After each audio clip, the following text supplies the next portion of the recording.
Good morning. Welcome to Google I/O. As of this week, we crossed over 2 billion active devices of Android.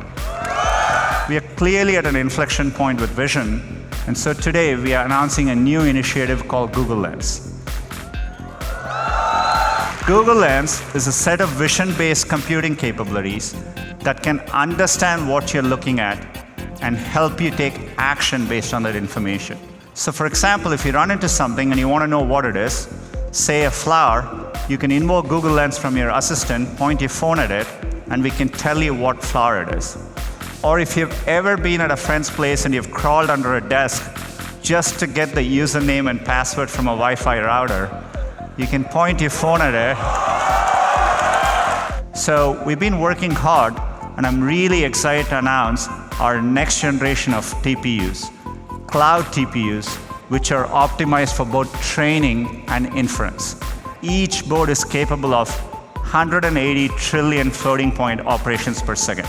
And we have designed it for our data centers so you can easily stack them. You can put 64 of these into one big supercomputer. We call these TPU pods, and each pod is capable of 11.5 petaflops. So cloud TPUs are coming to Google Compute Engine as of today. We are excited about designing better machine learning models, but today it is really time-consuming. We want it to be possible for hundreds of thousands of developers to use machine learning. So what better way to do this than getting neural nets to design better neural nets? We call this approach AutoML. It's learning to learn. But the most important product we are using this is for Google Search and Google Assistant. So today, we're adding the ability to type to your assistant on the phone. Soon, with the smarts of Google Lens, your assistant will be able to have a conversation about what you see. I just tap the Google Lens icon, point the camera, and my assistant can instantly translate them into English. And now, I continue the conversation. What does it look like? These pictures should match. All right, it looks pretty yummy. Second, the assistant is becoming a more connected experience. And today, I'm excited to announce that the Google Assistant is now available on the iPhone. We think the assistant should be available on all kinds of devices where people might want to ask for help. The new Google Assistant SDK allows any device manufacturer to easily build the Google Assistant into whatever they're building. Starting this summer, the Google Assistant will begin rolling out in French, German, Brazilian Portuguese, and Japanese on both Android phones and iPhones. By the end of the year, we'll also support Italian, Spanish, and Korean. Starting today, Actions on Google will be supporting transactions. It's a complete end-to-end solution for developers, including payments, identity, notifications, receipts, even account creation. The platform handles all the complexity. Hi, how can I help? I'd like delivery from Panera. Hi, this is Panera. I'll need your delivery address. Which one can I get from Google? We'll go with 1600 Amphitheater. What can I get you started with? I'll have the strawberry poppy seed salad with steak instead of chicken. Great. Are you ready to check out? Yep. Okay. The total is $18.40. Are you ready to place the order? Yes. I'll just scan my fingerprint to pay with Google, and that's it. So first, we're announcing support for proactive assistance coming to Google Home.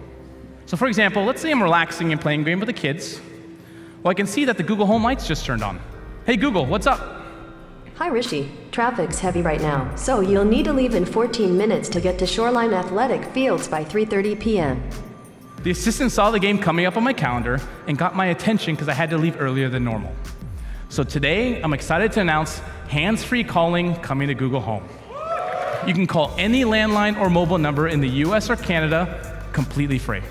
Now by default, we're going to call it with a private number, but you also have the option to link your mobile number to the Google Assistant. And we'll use that number whenever we recognize your voice. So whoever you call, let's know it's coming from you. And finally, we'll be adding Bluetooth support to all existing Google Home devices. So you can play any audio from your iOS or Android device. So today, we're announcing support for visual responses with Google Home. Okay, Google, show my calendar for Saturday. Showing it on your TV. It'll show up right on the TV screen. I'll immediately get results from the assistant. And today, I'm excited to show you 3 new features we're launching to make it even easier to send and receive the meaningful moments in your life. Now, thanks to the machine learning in Google Photos, we'll not only remind you so you don't forget to share, we'll even suggest the photos and people you should share with. In one tap, you're done. Sometimes there's a special person in your life who you share just about everything with. I would love it if every photo I ever took of my kids was automatically shared with my wife. And that's why today we're also announcing shared libraries. We're bringing Google Lens right into Google Photos. And during your boat tour down the Chicago River, you took lots of photos. But it's hard to remember which building is which later on. Now, by activating Lens, you can identify some of the cool buildings in your photos, like the second tallest skyscraper in the US, Willis Tower. You can even pull up directions and get the hours for the view deck. Finally, we know sharing doesn't always happen through apps and screens. And today, we're bringing it all together with the launch of photo books. They're beautiful, high quality with a clean and modern design, but the best part is that they're incredibly easy to make, even on your phone. Photo books are available today in the US on photos.google.com, and they'll be rolling out on Android and iOS next week. Today, we want to walk you through 2 themes in O that we're excited about. Jump straight in and walk through 4 new fluid experiences with live demos done wirelessly. What could possibly go wrong? My kids recently asked me to build a lemonade stand, so I opened up YouTube and I started researching DIY videos, and I found this one. At the same time, I want to be able to jot down the materials I need to build for this lemonade stand. So to multitask, all I do is press the home button, and boom, I get picture-in-picture. You can think of it as a kind of automatic multi-window. I get it out of the way, I can launch Keep, I can add some more materials, so I know I need to get some wood glue, like so. Then when I'm done, I just simply swipe it away like that. In O, we're extending the reach of notifications with something we call notification dots. It's a new way for app developers to indicate that there's activity in their app. You'll notice that the Instagram app icon has a dot in it. And this is indicating that there's a notification associated with the app. So if I pull down the shade, sure enough, you can see there's a notification. In this case, someone's commented on a photo I'm tagged in. What's really cool is I can long press the app icon, and we now show the notification in place.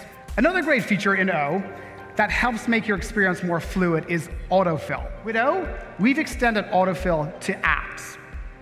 So let's say I'm setting up a new phone for the first time, and I open Twitter, and I want to log in. Now, because I use twitter.com all the time on Chrome, this system will automatically suggest my username. I can simply tap it, I get my password, and then boom, I'm logged in. It's pretty awesome. We know from user studies that phone numbers are the most copy and pasted items. The second most common are named entities like businesses and people and places.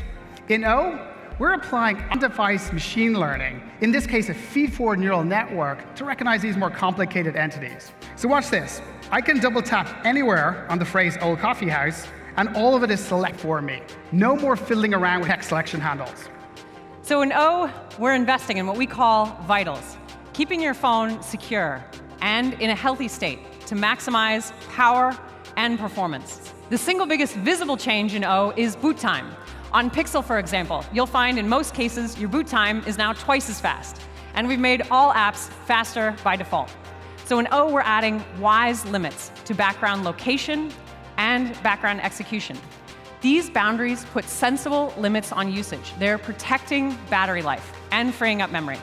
Today, we've launched Play Console dashboards that analyze every app and pinpoint 6 top issues that cause battery drain, crashes, and slow UI. For each issue the app has, we show how many users are affected and provide guidance on the best way to fix. We have never added a new programming language to Android, and today we're making Kotlin an officially supported language in Android. I'm excited to announce that the Samsung Galaxy S8 and S8 Plus will add Daydream support this summer with a software update. Well, I'm excited to announce that an entirely new kind of VR device is coming to Daydream, what we call Standalone Vr Headsets. Well, the idea is you have everything you need for VR built right into the headset itself. There's no cables, no phone, and certainly no big PC. And the whole device is designed just for VR.